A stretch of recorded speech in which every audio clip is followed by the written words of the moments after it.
Estamos viendo una de las imágenes del día, los efectos del terremoto en Taiwán. Ahí pueden ver una muestra de la fuerza con la que se movió la tierra esta madrugada en este país. 7 personas han muerto, hay medio centenar de heridos, pero pueden observar cómo el temblor es enorme y ha provocado el desplome de infraestructuras. Por suerte, la mayoría de ellas preparadas para no desplomarse de golpe y que dejan esas estremecedoras imágenes. Enseguida vamos a ir hasta este lugar para darles más detalles. Otra imagen de esta jornada se va a ver en el aeropuerto de Madrid-Barajas, donde se espera la llegada del expresidente de la Federación Española de Fútbol. Esta es una imagen en directo del desembarque de todas estas personas de ese avión procedente de República Dominicana y que se estarán preguntando seguramente a qué viene tanta expectación. Bueno, pues la expectación es debido a que en ese vuelo viaja también Luis Rubiales, al que le espera también, o suponemos que espera la policía para preguntarle por la investigación que lleva a cabo, que obligó al registro de la sede de la Federación y que provocó también la detención de algunos empleados y colaboradores de Rubiales durante su etapa como presidente de la Federación Española de Fútbol. Una de las primeras cuestiones que habrá que averiguar es si se le va a detener nada más atraviese esa puerta. Por lo pronto lo que estamos viendo es un agente de la policía en esa puerta. No sabemos si es una presencia rutinaria o bien está allí. Precisamente vemos a otro compañero, otro agente de la Policía Nacional, para proceder a la detención de Luis Rubiales para la investigación que se está llevando a cabo en torno a su papel en el cobro de posibles comisiones en los partidos de la selección, partidos de la Copa del Rey, mejor dicho, fuera de nuestro país. Enseguida lo vemos, vamos a estar muy atentos, estamos muy atentos a lo que pueda ocurrir ahí. Ya vemos que se van sumando agentes de la Policía Nacional en ese punto. No sabemos si a la espera o si esa detención se pudiese producir de llevarse a cabo en otro punto del aeropuerto, no justo en esa puerta de llegadas. ¿Qué tal? Buenos días. El primer ministro israelí trató ayer de justificar la muerte de 7 cooperantes a manos del ejército de Israel como cosas que ocurren en las guerras. Pero ni la opinión pública ni la mayoría de gobiernos acepta esas excusas. La brutal intervención de Israel en Gaza está haciendo olvidar que efectivamente fue su país el primer agredido por los terroristas de Hamás. Incluso Estados Unidos, su mayor soporte internacional, empieza a cuestionar la forma en que Israel se está manejando en esta guerra desigual. This incident was a grave mistake.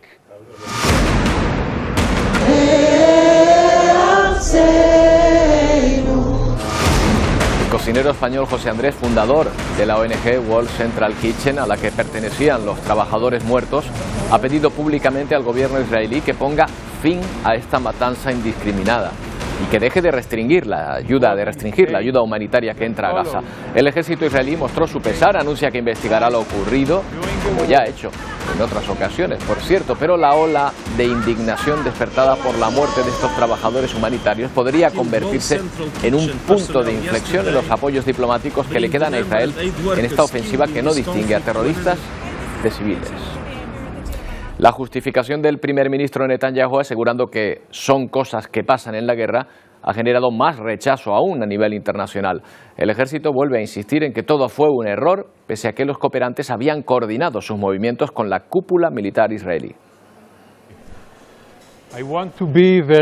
Este incidente fue un grave error. Israel está en guerra con Hamás, no con el pueblo de Gaza. No debería haber sucedido. El jefe del gabinete israelí, Herzi Halevi, trata de explicar la muerte de los 7 cooperantes de World Central Kitchen que este lunes perdieron la vida por un ataque de su ejército. Son cosas que pasan en la guerra, ha añadido Benjamín Netanyahu. Unas declaraciones que no terminan de convencer a la opinión internacional. El Reino Unido convoca al embajador israelí, Australia arremete contra Israel. Son 2 de los países que han perdido ciudadanos en un ataque que sigue bajo investigación y se atribuye a un error fatal. Desde la ONU, Antonio Guterres también pide que se deje trabajar con garantías a estas ONGs. The resolution must be implemented without delay. Y en un plano más cercano que el de la alta política, los familiares y amigos de los fallecidos los recuerdan con orgullo y mucho dolor. Sobre su amiga Somi, Karuna Gurun recuerda que tenía mucha energía y vida, una persona muy apasionada. Brian Weaver también considera una luz muy hermosa que se ha apagado, ya sabes, al estilo australiano. Probablemente iré a un bar y tomaré una cerveza en su honor. Y así, ante lo vivido y bajo el panorama actual, la ONG del chef español José Andrés, tras repartir millones de raciones de comida, suspende temporalmente su trabajo en Gaza. Es otra dura consecuencia de otro sinsentido más de la guerra. Y otra malísima noticia también para todas las personas que tanto necesitan esa ayuda humanitaria en esa franja de Gaza. Hablamos con alguien que lo sabe bien, Raquel Martí, es directora ejecutiva de UNRWA, la misión de Naciones Unidas para esta zona del planeta. ¿Qué tal, Raquel? Buenos días. Hola, buenos días. Bueno, me temo que no son los primeros cooperantes o trabajadores humanitarios que han muerto en Gaza, ¿verdad? ¿Por qué la muerte de estos ha provocado un rechazo casi unánime?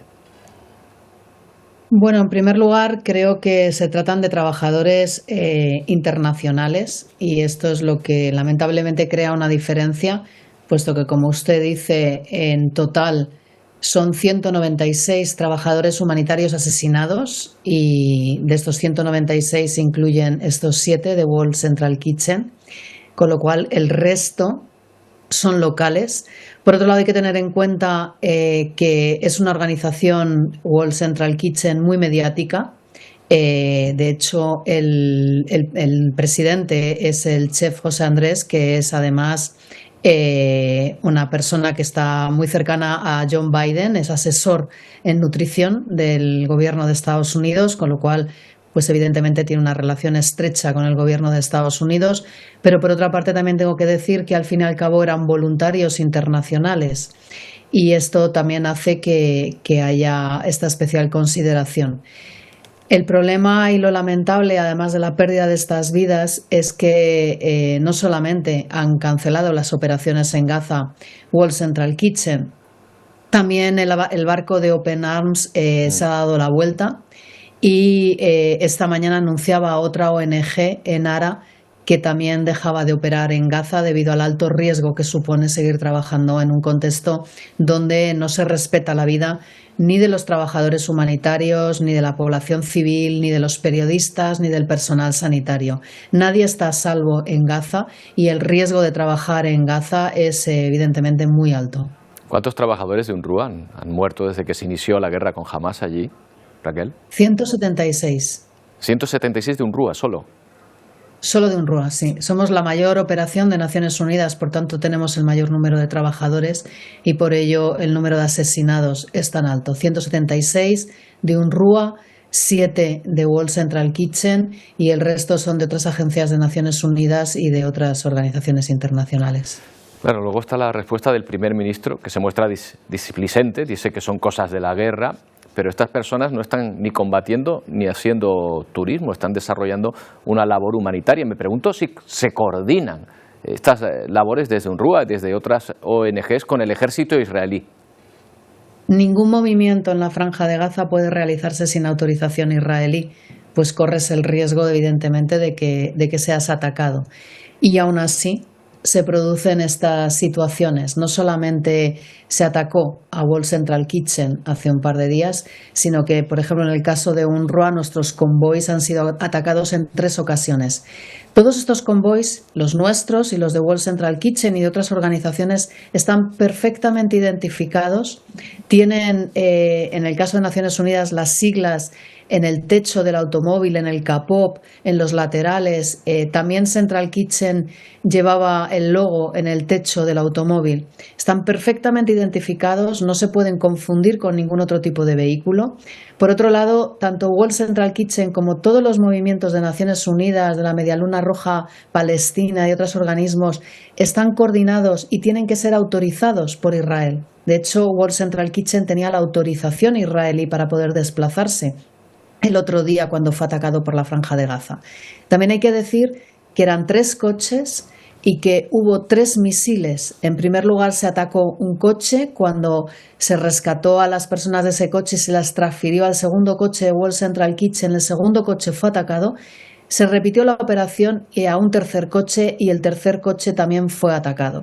Con lo cual, aunque tendrá que haber una investigación independiente, son demasiados errores en la cadena de seguridad como para que pueda haber sido un lamentable error, como ha informado el primer ministro Netanyahu. Claro, el ejército también dice que se trata de un error, pero esto lo hemos oído antes, y también que se iba a llevar a cabo una investigación para depurar responsabilidades. ¿Ustedes saben si se ha depurado alguna responsabilidad en alguno de los casos de las muertes, por ejemplo, de las 117 personas que pertenecían a su organización? No, por supuesto que hasta el momento y a lo largo de la historia de todas las ofensivas israelíes y de la ocupación israelí, no se ha depurado nunca ninguno de estos actos, no ha habido ninguna consecuencia. No solamente se están atacando convoys, es que UNRWA, por ejemplo, ha sido atacada a sus instalaciones. Hemos registrado ya 360 incidentes, tanto de ataques directos como de daños colaterales, como de uso militar de nuestras instalaciones por parte de Israel, aunque también de Hamás. Y en ellas, en estas instalaciones donde se ha refugiado 1 millón de personas, han asesinado ya a 400 personas bajo la bandera de Naciones Unidas, que supuestamente es inviolable en cualquier conflicto. Las personas se refugian con la premisa de que al ser una instalación de Naciones Unidas se le va a respetar, pero no ha sido así. 400 personas asesinadas, mayoritariamente mujeres y niños, en nuestras instalaciones han sido asesinadas y 1.400 han sido heridas. No se está respetando nada en esta guerra y, como llevamos diciendo desde el principio, no hay ningún lugar seguro. Se están atacando hospitales de forma sistemática. El último que hemos visto destruido totalmente ha sido el complejo del hospital Al-Shifa, el más grande y el más antiguo de Gaza. Israel había acusado que en este hospital se encontraba el cuartel general de Hamás. Era lo que alegaba el ejército. No he visto ninguna imagen de ese cuartel general de Hamás. Sin embargo, la población local, las fuentes locales, lo que informan es que solamente allí había heridos, enfermos y personas refugiadas en el hospital. Y según cuentan las fuentes locales, ha habido una matanza en ese hospital. Pero esto es algo que está ocurriendo en todos los hospitales. Ahora mismo solamente hay operativos, 11 hospitales lo hacen de forma parcial. El resto ha sido destruido, hasta 36 que había en la Franja de Gaza.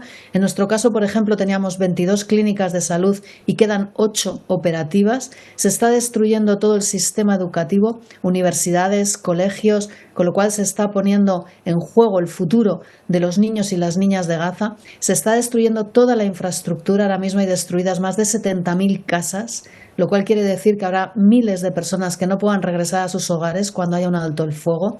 Se ha destruido toda la producción de Gaza, tanto toda la flota pesquera, se ha destruido muchísimos campos de cultivos, granjas, la ganadería, el comercio. No va a quedar nada. Una vez que haya un alto el fuego no va a quedar nada en Gaza, va a tener que ser todo reconstruido, y esto va a acarrear más muertes. Una vez que se ponga fin a esta situación, seguirá muriendo personas por las graves heridas, por las enfermedades sin tratamiento durante muchísimo tiempo, por la desnutrición y porque evidentemente la reconstrucción va a ser muy larga, muy dura y va a costar muchísimos millones. Bueno, terrible este escenario que me plantea.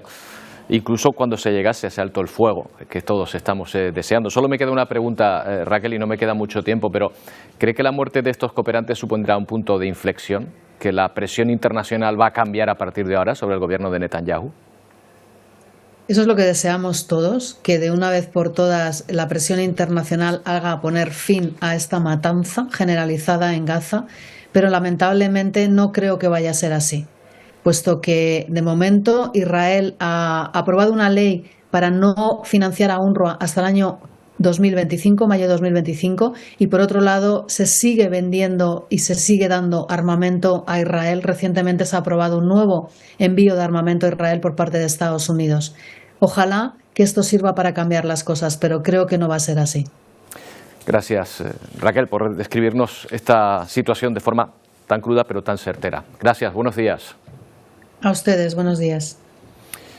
Bueno, y después del ataque a la embajada iraní en Damasco, en Siria, pues podrán imaginar que los ánimos andan muy caldeados también en esa zona. Ya ha dicho Irán que se reserva el derecho a responder al ataque realizado presuntamente por Israel, que dejó un balance de 7 muertos. Esta advertencia genera preocupación en distintos ámbitos, como en el caso de la diplomacia norteamericana. En la ONU, los enviados de Biden han pedido que no se les señale como autores del bombardeo, mientras los iraníes acusan a Israel de violar la Carta Fundacional de la ONU, el derecho internacional, la inviolabilidad de las instalaciones diplomáticas y consulares. Bueno, la presión a Israel no solo le llega del exterior, también del interior, directamente contra el primer ministro Netanyahu. Miles de personas marcharon ayer hacia el domicilio del primer ministro en Jerusalén en el marco de la llamada Semana Nacional de Protesta, convocada por la oposición contra el gobierno, para pedir elecciones anticipadas en el país. Se han producido cargas por parte de la policía, mientras los manifestantes, además de pedir el cese de la guerra, critican los permisos otorgados a judíos ultraortodoxos para no hacer el servicio militar. Hay que recordar que Netanyahu se apoya en partidos más extremistas, entre ellos los ultraortodoxos, para sostener su gobierno, porque su partido está en minoría. El presidente español Pedro Sánchez se reunía ayer con el príncipe heredero de Arabia Saudí, Mohammed bin Salman, un encuentro enmarcado dentro de su gira por Oriente Próximo. Sánchez hizo especial énfasis en la importancia de que Israel y Palestina lleguen a un acuerdo y en la urgencia de que llegue más ayuda humanitaria a Gaza. Su homólogo saudí le agradeció la posición que España ha adoptado con respecto al conflicto. Bueno, y estábamos pendientes de esa noticia de última hora que nos llegaba desde el aeropuerto de Madrid, en esa entrada, en esa puerta de llegadas del aeropuerto por la que debería cruzar el expresidente de la Federación, Luis Rubiales. Bueno, pues sabemos que ha sido detenido efectivamente por la policía, pero no ha tenido que llegar a ese punto porque ha ocurrido a pie de avión, donde le esperaba la Guardia Civil en la propia pista del aeropuerto. El expresidente de la Federación llegaba de República Dominicana en medio de esta investigación dentro de la llamada Operación Brody. Bueno, vamos a otro asunto. Una sola empresa de Estados Unidos facturó 20.000 millones de dólares por la venta de armas durante el último trimestre de 2023. Es lo que los analistas llaman el negocio de la guerra. En la de Ucrania, Kiev ha atacado una refinería rusa y Moscú ha alcanzado una escuela con un misil en Dnipro. El último ataque de Rusia a Ucrania es el de un misil a una escuela de Dnipro que deja al menos 13 personas heridas, entre ellas 5 menores. Las puertas volaron, simplemente desaparecieron, dice esta alumna tras el impacto, mientras la inteligencia militar ucraniana intensifica su ofensiva en terreno ruso y asegura haber alcanzado con drones una refinería de petróleo en Tartaristán. Los terroristas rusos están recibiendo respuestas a sus ataques, cada vez respuestas de mayor alcance, dice Zelensky.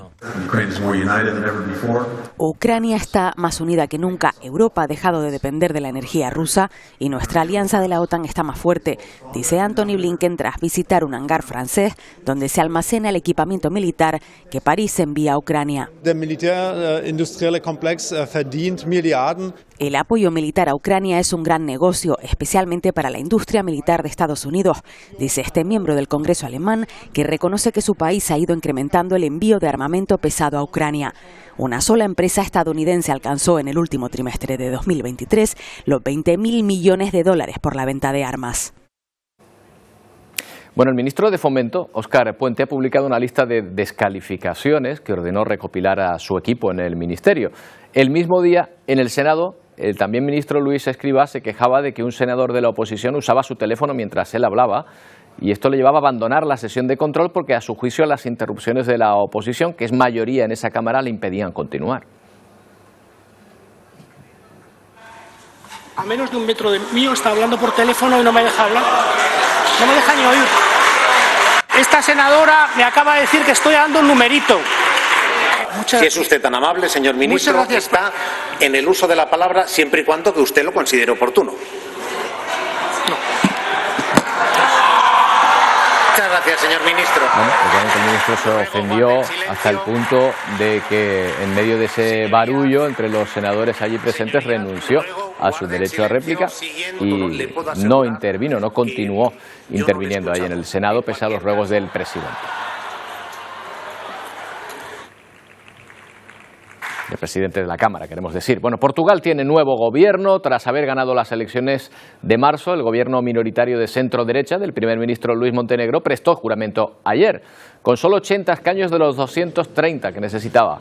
Montenegro depende del apoyo de la extrema derecha para poder gobernar, pero la oposición duda de que afronte el primer año de legislatura. Considera que nunca antes en la historia de Portugal la democracia había estado tan fragmentada.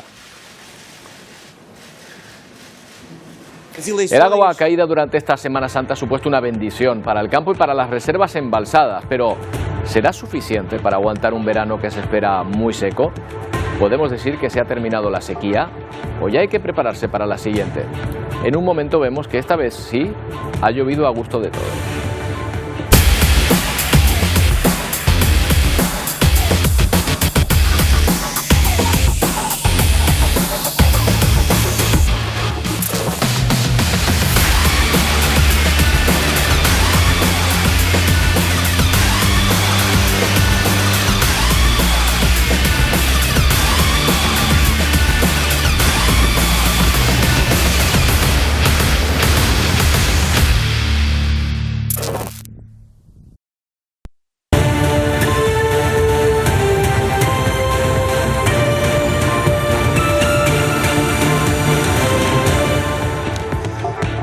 Seguimos en Atlántico Noticias preocupándonos por el recibo de la luz. Han pasado casi 2 años para volver a tener los precios de la electricidad ligeramente regulados. Parecen lejos aquellos días en los que teníamos que programar la lavadora para que nos saliera un poco más barato. Bueno, pues el pasado lunes vivimos precios negativos de la electricidad y parece que no lo vamos a notar en el recibo, pero bueno, lo recibimos como una buena noticia. La semana arrancó con una buena noticia para el bolsillo y el gasto doméstico. Durante al menos 3 horas vivimos un precio negativo de la electricidad. Algunos ni se darían cuenta porque el tramo se registró en la sobremesa del pasado lunes. Algo inusual que ha estado motivado, entre otros factores, por la borrasca Nelson, que ha dejado mucha lluvia y mucho viento. Esto provocó que las renovables produjeran energía a pleno rendimiento y en consecuencia los precios de la electricidad se hayan desplomado. Nada que ver con lo que ha ocurrido en los últimos meses. Basta echar un vistazo atrás para echarnos a temblar con los precios que hemos tenido que pagar. En agosto de 2022, por ejemplo, el precio de la luz llegó a su tope máximo con 307 euros por megavatio hora. Justo un mes después, la situación comenzó a regularse hasta llegar al mínimo al año siguiente. Las cifras nos hicieron llevarnos las manos a la cabeza porque incluso hubo picos de 700 euros el megavatio hora. La guerra de Ucrania, la incertidumbre internacional o el precio del petróleo provocaron que tomáramos conciencia y que incluso cuestiones tan básicas como poner la lavadora en casa fueran planificadas al detalle en función del tramo horario. Y es que el precio llegó a estar casi un 1000% más caro que de costumbre. Sí, lo han escuchado bien, un 1000%. Por eso lo de este lunes ha sido sin duda una gran noticia, pero es cierto que no lo vamos a notar en la factura porque desde principios de este año entró en vigor la reforma de la tarifa regulada para adoptar un nuevo método de cálculo en el precio diario del mercado. En este panorama también ha influido el aumento de la instalación de placas fotovoltaicas, un 28% más durante el año pasado. Claro, y ustedes estarán pensando como yo, pero ¿cómo que no se va a notar en el recibo? Javier López, asesor financiero, buenos días. Hola, muy buenos días, Roberto. Pero tal? Bueno, si cuando sube la luz pagamos más, ahora que baja a precios negativos, debería ser gratis, ¿no? ¿Entiende la ironía? Roberto, no es magia, son tus impuestos. Ya. Es una frase muy célebre que se utiliza mucho para explicar fenómenos de este tipo. Hay que tener en cuenta que el último Consejo de Ministros, por ejemplo, por citar un impuesto, porque hay varios en la electricidad, aumentó del 5 al 10% el IVA. Es verdad que Canarias pues tiene un impuesto permanente regulado del 3%, pero bueno, para llevarlo a un costeto general, del 10% se va a pasar al 21%. ¿Por qué? Porque siempre y cuando estuviera por debajo de 45 euros el megavatio, pues digamos que estaríamos bajo esa premisa del 10%, pero como el mes de febrero estuvo en 40, que es menos de 45, pues ya la de marzo va a experimentar esa subida del 21%. Aún así es verdad que el precio ha caído bastante, pero evidentemente no tanto como nos gustaría e incluso debería, porque entre otras cosas la materia prima, por ejemplo, en la pandemia se han dado casos como el petróleo, que iba a cotizar también en negativo, o incluso el Euribor, también en momentos dados se ha puntualmente dado esa circunstancia. Claro, me da la sensación, Javier, que ni aunque cayera estrepitosamente y se mantuviera, íbamos a dejar de pagar en el recibo, ¿no? Sí, hay impuestos, ya te digo, no solo los estatales, sino el impuesto a la electricidad, que en enero pasó del 0,5 al 5,1%, es decir, es un invisible impuesto del 4,5% que no podemos salvar. Hay peajes, cargas, el mercado de la electricidad, a pesar de ver este hito histórico, porque la verdad es que el operador del mercado ibérico de energía de la 1 a las 4, pues, como bien dice, 1 céntimo en negativo llegó a estar el precio de electricidad. Sin embargo, ¿Y eso porque, Javier, hace 2 años el recibo de la luz no paraba de subir hasta cotas estratosféricas? ¿Qué ha cambiado para que ahora se haya hundido, aunque sea en determinados tramos? Bueno, básicamente la principal razón es el precio del gas. Hay una correlación directa entre el precio del gas y el precio de la electricidad. Cuando sucedió lo de Ucrania, bueno, aparte de la inflación, que es algo general, encima concretamente teníamos este factor que incidía directamente en el precio de la electricidad. A medida que, digamos, por un lado la inflación se ha controlado por políticas monetarias y luego también se ha rebajado, incluso regulado el precio en determinados momentos, pues se ha visto estos picos. Luego ya el mercado pues tiene estos factores emocionales que hacen que incluso, ya te digo, en la pandemia, materias primas como el petróleo se lleguen a dar en negativo. Ahí ya entra otros factores como la oferta y la demanda, y es el dinero, ¿no? Hay una frase muy famosa, es el dinero, es el mercado, amigo. Al final, el mercado, si se posiciona en una posición, puede llevarnos a extremos muy negativos y nocivos, como en el 2022, llevando a precios de 700 euros. Y ahora pues todo lo contrario, ¿no? Se normaliza, y el mercado suele tener una frase que es que a largo plazo tiende a la normalización, pero a muy corto plazo es prácticamente esquizofrénico muchas veces. Bueno, y esa tendencia a la baja que estamos observando, ¿va a durar, Javier? ¿Qué dicen los expertos?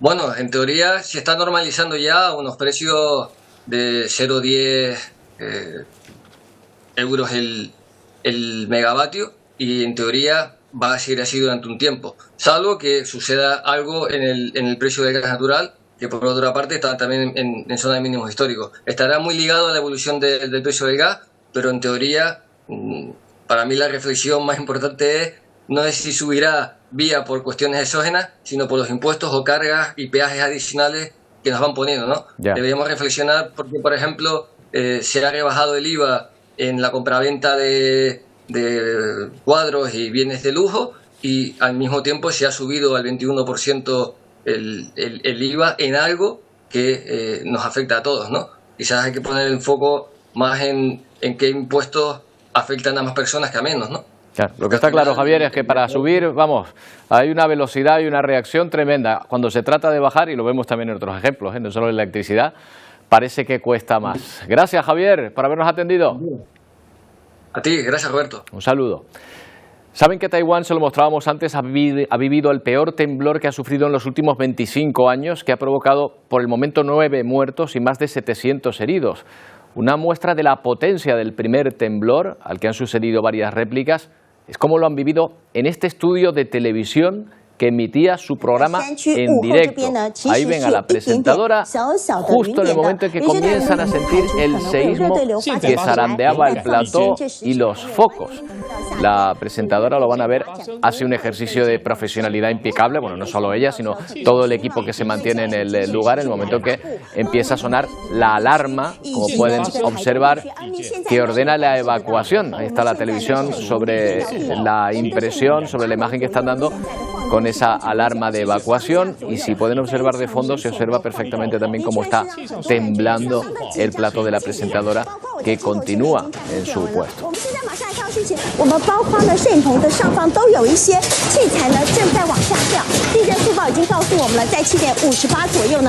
Esta es la imagen que registraron las cámaras de Taiwán en plena hora punta cuando un terremoto de más de 7 grados sacudió la isla.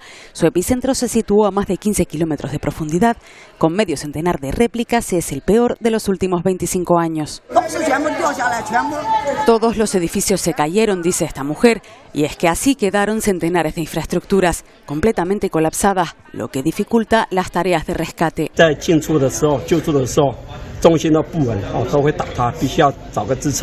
Cada vez que nuestro equipo se mueve, el edificio se vuelve inestable y tienen que encontrar algo a lo que agarrarse para garantizar su seguridad antes de sacar a la gente, dice este oficial de bomberos.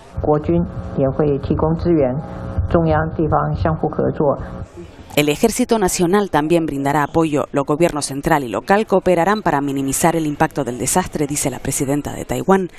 El terremoto también afectó a una zona montañosa, provocando deslizamientos de tierra y dejando cerca de 1 millar de personas atrapadas. Son al menos 9 personas muertas y más de 700 heridas. También en Japón y Filipinas hubo que activar momentáneamente la alerta por tsunami.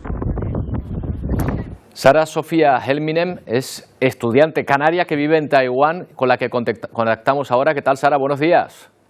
Hola, buenos días. Bueno, aunque para nosotros ya un poquito buenas noches. Bueno, yo para ustedes ya buenas noches por la diferencia horaria. Te veo bien, Sara, ¿no has tenido ningún problema con el terremoto? Pues fíjate que yo no, porque esto fue en Hualien, está un poquito lejos de donde yo vivo, que es en Taipei, pero sí me despertó bastante fuerte esta mañana. O sea, yo estoy acostumbrada a sufrir terremotos y temblores normalmente aquí en Taiwán, pero este fue muy fuerte y me asustó tanto que me tuve que esconder debajo de la mesa porque todo se caía. Claro, me imagino que allí están todos entrenados prácticamente, tienen unos protocolos, ¿no? Por la cantidad de terremotos que hay. Sí, o sea, normalmente no nos importa, o sea, cuando hay un terremoto, si es en la mañana, pues te vuelves a dormir y ya está, ya parará. ¿Qué me dices? Bueno, hasta ese punto. También veíamos que en la televisión aparecían como unas alertas, ¿no? Me imagino que sonarán algún tipo de alarmas. Sí, pero en mi zona, fíjate que no sonó nada. Creo que es en las zonas más cerca del epicentro que sonaron. Sara, estábamos viendo edificios caídos, ninguno derrumbado totalmente, pero caídos. Supongo que también la construcción y todo lo que se lleva a cabo en infraestructuras también tiene en cuenta los temblores que se producen habitualmente allí, ¿no? Sí. Tienen unos edificios muy robustos aquí. Creo que, si no sé mal, son como unas rueditas que tienen como los cimientos de la casa, pero no estoy segura.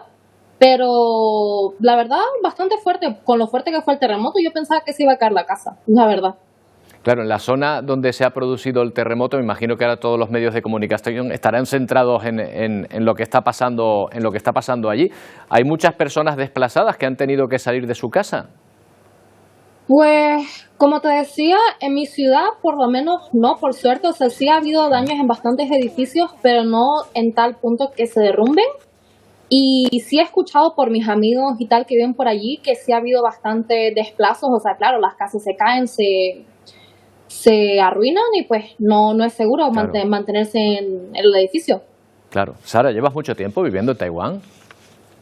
Pues ya van a ser más de 2 años que llegué aquí, así que un tiempo bastante. Bueno, ¿y qué hace una canaria en Taiwán? Cuéntanos. Pues la verdad es que soy una estudiante de universidad. Estudio en la Universidad de Minchuan y ya estoy en mi 2.º año. Bueno, pues añade la capacidad de ser reportera y de contar las cosas que ocurren a esos estudios en la universidad, Sara, ¿eh? Nos alegramos mucho de saludarte y sobre todo de que te encuentres bien. Gracias por atendernos. Gracias. Un saludo. Bye. Bueno, 29 personas han fallecido después de que se registrara una explosión en una discoteca en el centro de Estambul. Una explosión que originó un gran incendio. Casi todos los muertos son trabajadores de la construcción que en este momento se encontraban dentro del edificio. El local se encontraba cerrado al público mientras se realizaba una reforma en el interior. Se había aprovechado el mes del Ramadán para acometer las obras. El suceso ha ocurrido durante el mediodía de este martes, pero los efectos del fuego aún son visibles. Las autoridades confirman que el local no contaba con licencia para la obra. Los trabajos no se veían desde la calle, nos dice el alcalde de Estambul. Al menos 29 personas han muerto y otras se encuentran graves en el hospital. La zona donde se originó el fuego ocupa 2 plantas y está en los bajos de un edificio residencial con 16 pisos. La justicia investiga el caso y ya se ha ordenado la detención de 5 personas como presuntos responsables. Y presten atención al dramático momento que se produjo ayer en Santiago de Chile. Fíjense en la mano derecha de esa mujer a la que se lleva detenido los guardias de seguridad. Le ha tomado la pistola al propio agente que la detenía y ha empezado a disparar. Hasta 6 disparos en plena calle. 3 personas se han visto afectados por esos disparos. Además de la pistola que robó al agente, y que ahora veremos de nuevo el momento en que se producía, la atacante portaba otra arma blanca, y lo pueden observar, una especie de cuchilla de pequeñas dimensiones.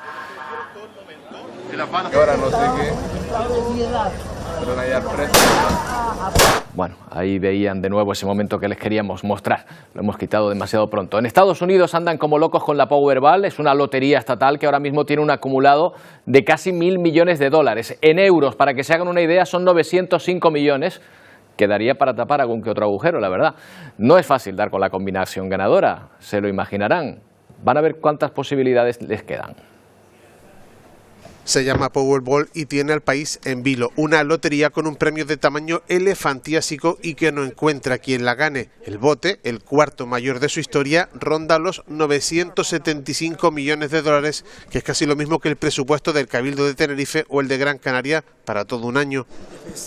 Si hace sol, juego con las fechas de mi cumpleaños y la de mi hijo, dice Christopher Brookworth, que trabaja alquilando coches hasta que igual, de repente, no le haga falta. Dar con la combinación ganadora no es fácil. Los que participan en el guineo tienen una posibilidad entre 292 millones. Para acertar los 6 números de la primitiva aquí en España hay una entre 16 millones para que se hagan una idea. Make me a millionaire, Lord, make me a millionaire. Pero de vez en cuando alguien lo consigue. La última vez fue en enero y por eso el bote ha ido creciendo más que el muñequito malo de los cazafantasmas. Con todo, los jugadores no se rinden. Y es que ya en noviembre de 2022 alguien tuvo la suerte, y nunca mejor dicho, de clavar la combinación cuando había un pellizco gordo. Tan gordo fue que en California el afortunado se llevó más de 2.000 millones de dólares. En Nueva Jersey, la semana pasada, el cheque tampoco era pequeño, precisamente. Vamos a saludar a nuestros compañeros de Ponte al Día. Ya están Wendy Fuentes, Pedro Machín, preparando los contenidos para dentro de un momento ya, ¿verdad, compañeros? Buenos días. ¿Qué tal, Roberto? Muy buenos días. Todo preparado ya para comenzar enseguida Ponte al Día. Como siempre, recogiendo las denuncias que ustedes nos hacen llegar aquí a nuestro programa. Después de la lluvia y el viento del temporal de hace unas semanas aquí en Canarias, las piscinas naturales de Bajamar y Punta del Hidalgo en San Cristóbal de la Laguna tuvieron que cerrar por una presencia mayor de algas y también por los desperfectos que causó el tiempo. Parece ahora que el ayuntamiento está trabajando en solucionarlo. Vamos a estar allí para comprobarlo. Hoy también sobre la mesa de Ponte al Día vamos a hablarles de salud mental, pero en especial en el trabajo. Hay un estudio que indica que 4 de cada 10 canarios van a tener problemas de salud mental debido a las condiciones laborales para el año 2026. ¿Cuáles pueden ser las causas? Hoy vamos a contar con testimonios y también con el asesoramiento de expertos. Y Las Palmas de Gran Canaria es la segunda ciudad de España con mayor número de denuncias por agresiones sexuales en el 2023. Son datos del último balance de criminalidad del Ministerio del Interior. Vamos a ampliar esos datos y también vamos a ampliar ese contexto con el testimonio de víctimas y también de jueces. Y ya está aquí la temida y deseada declaración de la renta. Depende de cómo lo quieran ver. A partir de hoy ya se puede consultar ese borrador de la renta del año 2023. A esta hora ya son muchas las consultas, caras largas, caras más contentas. Bueno, lo cierto es que hoy vamos a dar todas las claves. Vamos a darles a conocer también cuáles son algunas de las deducciones y cómo hacerlo. Lo vamos a hacer con Jonathan Márquez, ya saben, nuestro economista de cabecera. Le vamos a dar todas las claves y eso sí, consulten el borrador después de ver Ponte al Día. En tan solo unos minutos con todos ustedes. Hasta ahora. Hasta ahora. Hasta ahora, compañeros. Bueno, las reservas de agua han aumentado de forma considerable después de las lluvias de Semana Santa. En tan solo 7 días el nivel de los embalses ha crecido más de 5 puntos. Parte del sur peninsular comienza a ver la luz tras la sequía que afectaba a sus cultivos, incluso al suministro ciudadano. El conjunto de los embalses del país está ahora en el 63% de su capacidad. Esto está muy por encima del dato de hace un año. Cataluña es la comunidad autónoma con una situación más complicada porque allí los chubascos no han sido suficientes. Jonay Concepción es ingeniero de Caminos, Canales y Puertos del Consejo Insular de Aguas de Gran Canaria, vocal del Comité Nacional Español de Grandes Presas y decano también de ese colegio de ingenieros. ¿Qué tal, Jonay? Buenos días. Buenos días, Roberto. Encantado de saludarte. La verdad que es un magnífico resumen el que has hecho como introducción de la situación actual del país. Se lo traslado a mis compañeros, que son los que han investigado toda esta agua caída, que nos van a permitir, Jonay, un verano sin restricciones. Bueno, yo creo que partiendo de los datos que acabas de poner sobre la mesa, lo más importante, las reservas han aumentado en 3.000 hectómetros cúbicos, pero sí que hay zonas del Mediterráneo, como bien apuntabas, que siguen todavía con muchas necesidades de que vuelvan lluvias a corto plazo. Concretamente lo que son las cuencas internas de Cataluña y todo lo que son las cuencas mediterráneas de Andalucía, donde las reservas siguen siendo todavía bastante escasas. Concretamente en Cataluña, el volumen, la variación del volumen, el aumento durante estos últimos 7 días es únicamente de 18 hectómetros cúbicos, con lo cual pues la situación no se puede relajar, se tiene que mantener, y sí que es cierto que todavía es necesario que se incorporen a esos volúmenes el deshielo de la nieve que sigue todavía existente en las cotas altas de las montañas. Por otro lado, en las próximas 2 semanas se esperan que vuelvan a haber precipitaciones en el ámbito peninsular, con lo cual esperemos que en este caso sea más favorable a todo el Mediterráneo y se puedan relajar las restricciones. Claro, porque cuando hablamos de ese 60 y pico % de agua acumulada en las balses de todo el estado, claro, es una media. Ahí se incluyen a lo mejor algunas del norte que deben estar a tope con otras, como en Cataluña a lo mejor, que todavía están muy vacías. Claro, efectivamente, el noroeste está por encima del 80%, mientras que el sur se encuentra en algunos casos por cerca del 20%, o Cataluña, como hablábamos, en el 16%. Sí que es cierto que en esta época tanto el Guadiana como el Guadalquivir son los grandes beneficiados. El Guadalquivir concretamente ha registrado un aumento de más del 12%, más de 1.000 hectómetros cúbicos de los 3.000 que se han registrado en esta semana corresponden a la cuenca del Guadalquivir, con lo cual ahí sí que va a liberar muchísimo la presión que comentabas anteriormente. Jonay, es el momento ahora que nos tomamos un respiro para tomar las medidas que eviten o que por lo menos palíen una situación de sequía que pueda volver a darse. ¿Y cuáles serían esas medidas a medio plazo, sin la prisa del momento? Claro, yo creo que los embalses a nivel nacional tienen una capacidad de regulación magnífica y son los que van a permitir atender a la variabilidad de las precipitaciones que vamos a registrar con motivo del cambio climático. Yo, por hacer un símil a donde nos encontramos, como saben, yo resido en Gran Canaria.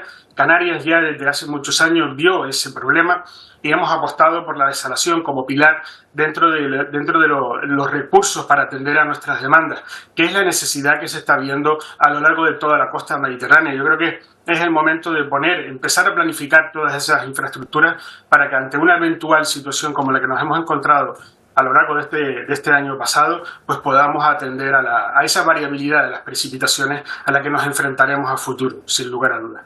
Lo que también vemos, Jonay, es que, claro, si hay algunas zonas que tienen mucha agua, incluso puede que les sobre, y otras tan poca, no hay la posibilidad de llevar a cabo grandes infraestructuras para llevar a cabo algún trasvase, por ejemplo, del agua sobrante, o que sea. Sí. Algunos trasvases ya han estado sobre la mesa en algunos momentos en el ámbito peninsular, algunos se utilizan además, pero yo creo que aprovechando la posibilidad de estar cerca de la costa, el gran recurso que es el agua del mar, es el momento de compatibilizar o complementar esos recursos con agua desalada procedente del mar. Jonay Concepción, muchas gracias por habernos atendido. Buenos días. Muchísimas gracias a ustedes por la oportunidad para compartir este ratito con ustedes. Un saludo. Bueno, y seguirá lloviendo, porque más bien me da la sensación, Emilia, de que este abril comienza casi como una anticipación del verano, ¿no? ¿Qué tal? Buenos días, Roberto. Pues sí, así es. Por lo menos durante los 2 próximos días vamos a tener temperaturas que se van a acercar, sobre todo el viernes, a los 30 grados y pueden superarlos. Ya veremos lo que hace un frente el sábado. Venga, vamos a empezar con la imagen del satélite, una imagen del satélite que nos muestra la nubosidad que vamos a tener en las próximas horas, la que hemos tenido, que es de tipo bajo por el norte, y la que vamos a tener en las próximas horas, que viene de este brazo que ven aquí de nubes altas que va a ir entrando durante esta noche, cubriendo prácticamente toda la comunidad. Por ahí asoma la siguiente borrasca, la borrasca Olivia, ya está bautizada por el grupo del suroeste. Esa se va a ir hacia hacia el Reino Unido, pero nos va a dejar un frente que ya veremos de qué manera afecta el sábado al archipiélago. Más bien poco, porque se ha ido alejando cada vez más. Vamos a ver la imagen de satélite en el canal visible. Hoy hemos tenido nubosidad de tipo bajo, como hemos dicho, con humedad, sobre todo en la cara este de la isla de La Palma, norte del Hierro, de La Gomera, vertiente este comienza ya a formarse núcleos de evolución también a esta hora de la mañana, mitad nordeste de la isla de Gran Canaria, algunas gotas han caído esta mañana en la capital, muy poca cosa, y nubosidad baja también rodeando o casi cubriendo Fuerteventura y prácticamente Lanzarote, aún así con temperaturas que, por ejemplo, en Valle Gran Rey están a esta hora de la mañana a 25 grados. ¿Qué va a ocurrir en las próximas horas? De momento tenemos ese anticiclón girando por debajo de Madeira, enviándonos vientos del norte, pocos del nordeste, y ese anticiclón se va a ir desplazando para que cobre protagonismo esta, que es Olivia, que se va al Reino Unido, y detrás de ella una nueva borrasca. Bueno, pues entre Olivia y la siguiente borrasca, un sistema frontal, aire más frío en altura, que será el que nos llegue el sábado. De muy poca forma nos afectará al archipiélago, como mucho a la isla de La Palma a día de hoy. Vamos a ver si las cosas cambian, pero no cambiará que las temperaturas, si se fijan, están en fucsia, Gran Canaria, Fuerteventura, Lanzarote, van a superar los 30 grados. De hecho, podrían subir de jueves a viernes hasta 8 grados más en algunos puntos. De momento, mañana es jueves, así que mañana jueves lo que marca la previsión es que vamos a tener nubosidad baja a primera hora de la mañana en el norte de las islas con mayor relieve, nubosidad que en cuanto cambie el viento ya empezará a perder humedad y que entrará esa nubosidad de tipo alto que veíamos, ese brazo que va a cubrir todo el archipiélago durante gran parte del día, menos humedad, nubosidad de tipo alto como digo, y viento en costa que va a soplar de flojo a moderado del nordeste, con una situación marítima de mar de fondo del noroeste con olas de 1,5 metros de altura en las costas del norte y marejadilla en las costas del sur, aunque en alta mar también hay marejada. Y temperaturas mañana rondando, superando los 25 grados, pero el ascenso importante se producirá, como digo, el viernes, Roberto. Gracias, Emilia. Nos vamos a despedir con una de pandas, para que se hagan una idea de cómo se aprecian a estos animales en algunos países. Por ejemplo, en Corea del Sur, vea la cantidad de personas que han salido a la calle para despedir a su querida osa Fubao, que se va a China, la cuna de su especie. Nacida en 2020, Fubao se ha convertido en toda una celebridad en Corea del Sur. Fue la primera cría de panda que han visto crecer desde su nacimiento en el país. Pero estos animales, aunque son cedidos, pertenecen al Estado chino, con lo cual vuelve a casa, a Sichuan, en el sureste del país, que es la zona habitual, la zona natural de estos pandas gigantes. Con ellos les dejamos un día más. Volvemos mañana a partir de las 11 en una nueva edición de Atlántico Noticias. Adiós.